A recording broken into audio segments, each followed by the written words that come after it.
अवाम के लिए सिर्फ तकलीफ, बिजली गिराने का सिलसिला रुक न सका। नेपरा ने बिजली ₹2.75 फी यूनिट महंगी कर दी। नोटिफिकेशन जारी। सार्फिन से इजाफी वसूलियां अप्रैल, मई और जून में की जाएंगी। सार्फिन पर 85 अरब 20 करोड़ रुपए का इजाफी बोझ पड़ेगा। इतलाक के इलेक्ट्रिक सार्फिन पर भी होगा। बिजली रवा माली साल के दूसरी छमाही एडजस्टमेंट की मद में महंगी की गई।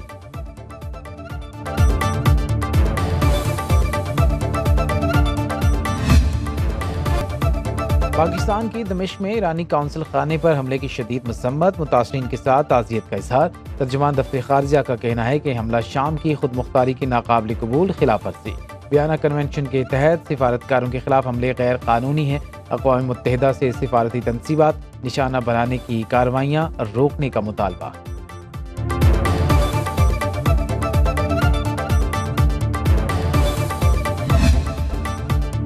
स्ट्रीट क्राइम से तंग कराची के शहरियों का सब्र जवाब दे गया। खुद ही डाकुओं से निमटना शुरू कर दिया। पहलवान गोट में शहरी ने लूट मार की कोशिश पर लुटेरों पर गोलियां बरसा दी। एक डाकू मारा गया, बाकी फरार हो गए।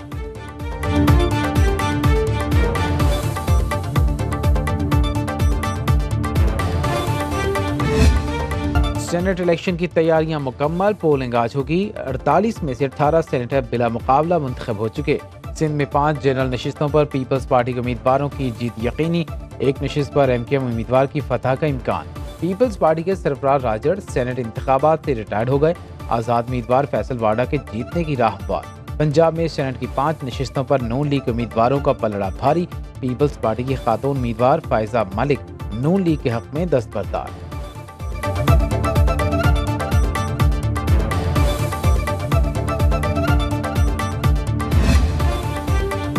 वज़ीर आला पंजाब मरीम नवाज की ज़ेर सदारत पार्लिमानी पार्टी का इजलास। मुस्लिम लीग नून, पीपल्स पार्टी, मुस्लिम लीग ख़ाफ और दीगर अरकान असम्बली की शिरकत। सेनेट के इलेक्शन की हिकमत अमली पर गौर। अरकान असम्बली ने तजावीज़ और सिफारिशात पेश की। मरीम नवाज का कहना है पंजाब की तरक्की अज़्म है, कोई इलाका महरूम नहीं रहेगा। अली हैदर गिलानी ने कहा फायजा मलिक दस्तबरदार हो चुकी। बुशरा भट्ट और अनूश रहमान को वोट दें।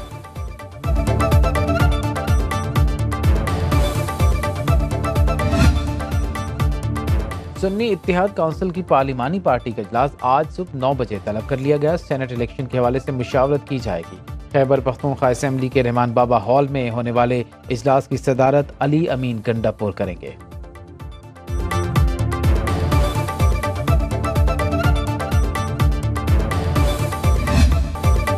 इस्लामाबाद हाई कोर्ट के 6 जजेस के खत पर सुप्रीम कोर्ट ने अज खुद नोटिस ले लिया। चीफ जस्टिस काजी फायज ईसा की सरबराही में 7 रुकनी लार्जर बेंच तश्कील। Justice Mansoor Ali Shah, Justice Yahya Afridi, Justice Musarrat Hilali, Justice Athar Minallah, Justice Jamal Mandokhail और जस्टिस नईम अख्तर अफगान बेंच में शामिल। अज खुद नोटिस बुध को 11:30 बजे समाअत के लिए मुकर्रर।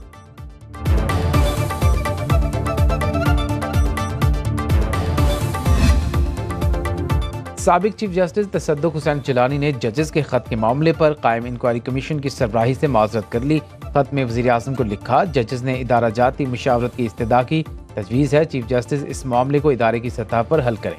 2 रोज़ पहले वफाकी हुकूमत ने काबीना की मंजूरी से तसद्दुक जिलानी की सरबराही में कमीशन बनाने की मंजूरी दी।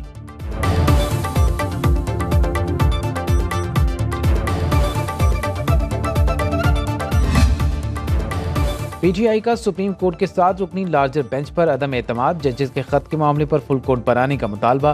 पार्टी तर्जुमान रऊफ हसन कहते हैं सुप्रीम कोर्ट इस केस की कार्रवाई को हर सूरत लाइव टेलीकास्ट करने के अहकाम दे। बैरिस्टर गौहर ने कहा जजेस के खत पर इसको नोटिस बहुत जरूरी था।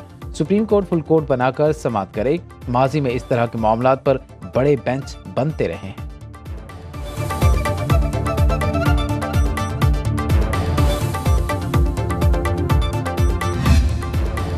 कौमी असम्बली में जजेस के खत के मामले पर अपोजिशन की हंगामा राई। अपोजिशन का ऐवान में बहस कराने पर इसरार।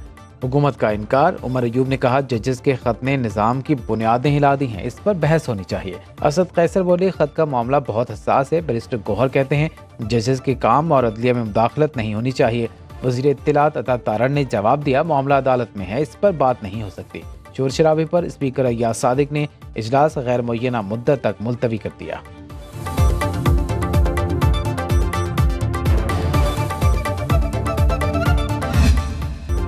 तोशाखाना केस में बानी पीटीआई और बुशरा बीबी की सजा मुअत्तल। नैब प्रोसिक्यूटर ने कहा, हमें सजा मुअत्तली पर एतराज नहीं, लेकिन अपीलें अभी नहीं सुनी जा सकती।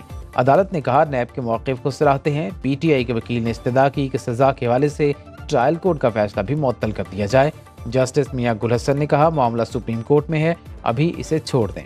सजा के खिलाफ अपील ईद के बाद मुकर्रर करेंगे। 31 जनवरी 2024 को रावलपिंडी की एहतसाब अदालत के जज मोहम्मद बशीर ने तोशाखाना केस में बानी पीटीआई और उनकी अहलिया को 14 साल कैद की सजा सुनाई थी।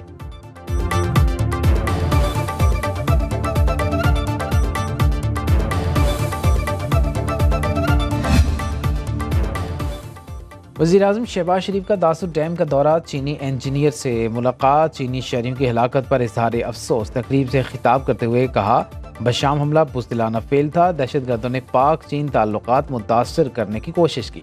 दो अजीम दोस्तों के दरमियान खलीज पैदा करने की कोशिश नाकाम होगी। किसी को भी पाक चीन दोस्ती को नुकसान पहुँचाने की इजाज़त नहीं देंगे। पाकिस्तान में काम करने वाले चीनी बाशिंदों को फुल प्रूफ सिक्योरिटी फराहम की जाएगी। तकरीब से पाकिस्तान में चीन के सफ़ीर ने भी खिताब किया।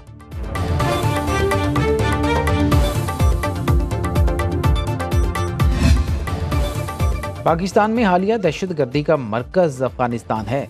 वज़ीर दिफा ख्वाजा आसिफ ने कहा, अफगान हुकूमत हमसाया होने के नाते दहशतगर्दी रोके। पूरी दुनिया में जिस तरह बॉर्डर्स हैं, पाक अफगान बॉर्डर भी वैसा होना चाहिए।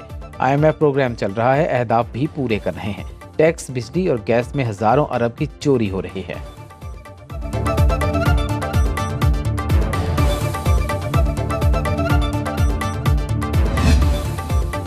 पार्लियामेंट का मुश्तरका इजलास 16 अप्रैल को बुलाने का फैसला। सदर आसिफ जरदारी खिताब करेंगे। सदर ममलिकत के खिताब से पार्लिमानी साल का आगाज होगा। कौमी असम्बली का इजलास 18 अप्रैल को होगा।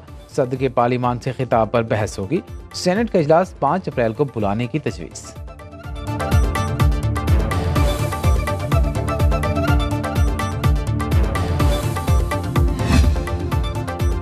कौमी असम्बली में अपोजिशन लीडर का तकर्रुर आज होगा। स्पीकर की जानिब से दरख्वास्तें जमा कराने की मोहलत खत्म। ज़राए के मुताबिक स्पीकर ऑफिस को सिर्फ एक दरख्वास्त मौसूल हुई। आज 11 बजे अपोजिशन लीडर के उम्मीदवार उमर अयूब को तस्दीक के लिए बुला लिया गया।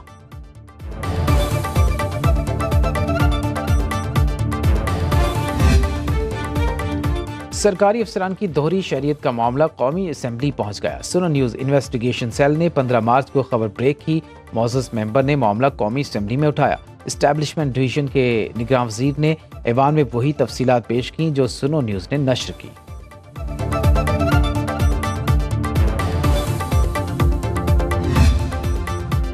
सेशन अदालत इस्लामाबाद ने लॉन्ग मार्च तोड़फोड़ केस में वज़ीर आला खैबर पख्तूनख्वा अली मीन गंडापुर के नाकाबिल ज़मानत वारंट मंसूख कर दिए।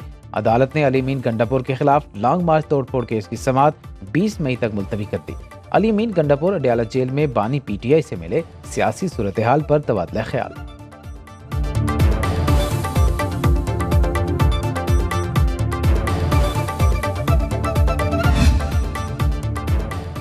पीटीआई रहनुमा हमाद असर तवील रूपोशी के बाद मंजर-ए-आम पर। पेशावर हाई कोर्ट में मीडिया से बात करते हुए कहा, गुज़श्ता 8 माह में मुल्की कानून को मजाक बनाया गया। मेरे खिलाफ 51 मुकदमात बनाए गए। मुझ पर और मेरे घर वालों पर जो गुजरी उस पर दुख है। 2/3 अक्सरियत से जीतने वाली जमात को हराया गया। इस्लामाबाद हाई कोर्ट का फवाद चौधरी को जमानत पर रिहा करने का हुक्म। झेलम में जमीन से मुतालिक केस में फवाद चौधरी की दरख्वास्त जमानत मंजूर।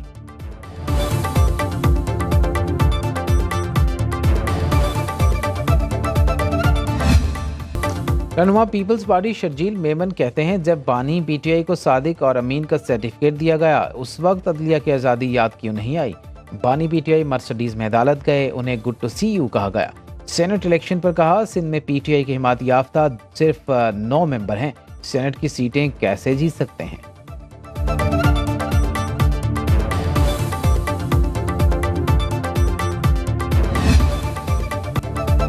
ईद उल फित्र करीब आते ही बाजारों में रश बढ़ने लगा। महंगाई के शिकवे और खरीदारी दोनों जारी। इफ्तारी होते ही खवातीन बाजार पहुंचने लगीं। शोहर कहाँ, बच्चे कहाँ, नहीं कोई परवाह। मर्दों के शिकवे।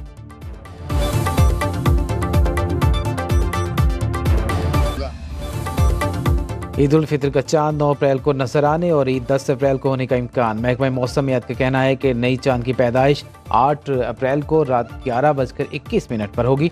9 अप्रैल को चांद की उम्र 19 से 20 घंटे होगी। ग़ुरूब आफ्ताब के बाद चांद नजर आने का दौरानिया 50 मिनट से ज़ायद होगा। 9 अप्रैल को मुल्क के ज़्यादातर मकामात पर मतला साफ रहने का इम्कान। कौमी क्रिकेटर्स का काकुल में तरबियती कैंप जारी। आर्मी इंस्ट्रक्टर्स की ज़ेर निगरानी खिलाड़ियों की मुख्तलिफ मशक़ें। प्लेयर्स का कहना है यहाँ से अच्छी ट्रेनिंग लेकर जाएंगे। चेयरमैन PCB मोहसिन नकवी का काकुल कैंप का दौरा, कहा खिलाड़ियों का जज्बा देखकर बहुत मुतासिर हुआ।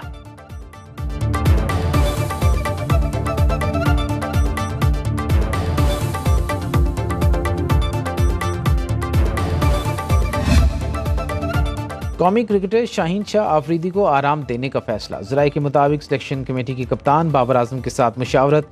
शाहीन आफरीदी मुसलसल क्रिकेट खेलने के बायस थकावट का शिकार हैं। न्यूजीलैंड के खिलाफ टीम का ऐलान 2 रोज में होने का इम्कान।